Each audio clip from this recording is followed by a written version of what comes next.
Hi there, welcome back. We've got some breaking news reaching us. Manchester City and the Premier League have settled a dispute relating to the league's associated party transaction rules. So I've got Chief Correspondent Kaveh Solokol to join me on set to explain this. Kaveh, what has happened?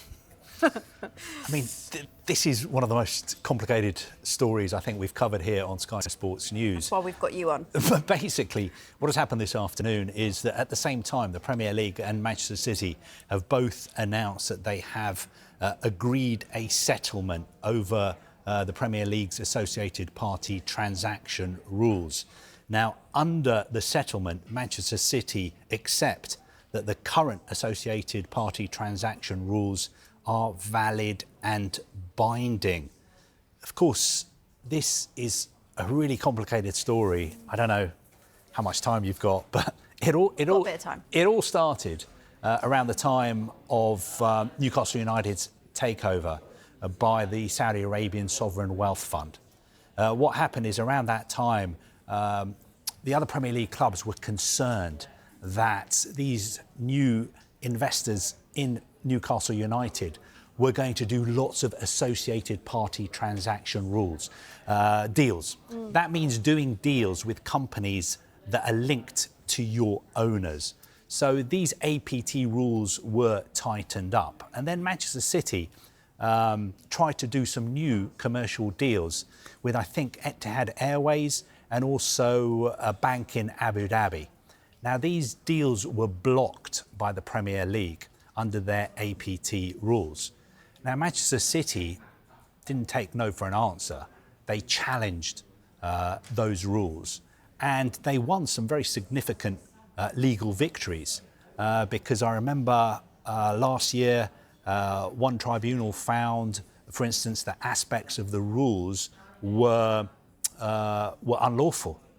And Manchester City at the time saw this as a big legal victory. And then what the Premier League did is they went away and they amended their rules. They changed them in the way that the tribunal has suggested the rules were unlawful. But still, Manchester City didn't take that, didn't accept that. They challenged that as well and said, look, it's not good enough just tweaking the rules a little bit. The rules are unlawful. So Manchester City all along have been challenging these rules, and today we have found out that an agreement has been reached, a settlement has been reached, whereby City do now accept that the rules in their current form, the amended form, are valid and binding. Of course, what's interesting now is whether Manchester City resubmit the proposed deals that they had in place with Etihad Airways and the bank in Abu Dhabi, for instance, because obviously that would be a major benefit for them commercially, and they would say these are deals that are fair market value. That was the issue, actually. Under the APT rules, I think the Premier League found that the deals that Manchester City wanted to do were not at fair market value. Because if you want to do a deal with an associated party, you've got to prove that it's fair market value. You can't just make up a number. No. And I remember that Manchester City argued that the rules were unlawful because they didn't include shareholder loans.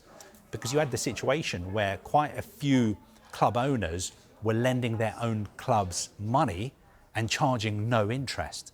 And Manchester City made the very valid point that, hey, that's not fair market value. Getting a loan at 0% interest. These shareholder loans should also be included in the APT case. So it's a hugely complicated issue.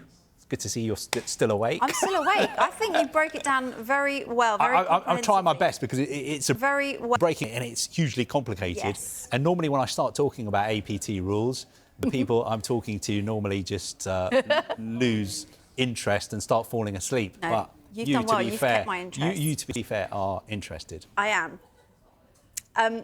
Just to clarify, OK, this has got nothing to do with the 115 charges. That is separate. Absolutely, totally separate. This is a totally separate issue, nothing to do with that whatsoever. OK, Kaveh, thanks ever so much.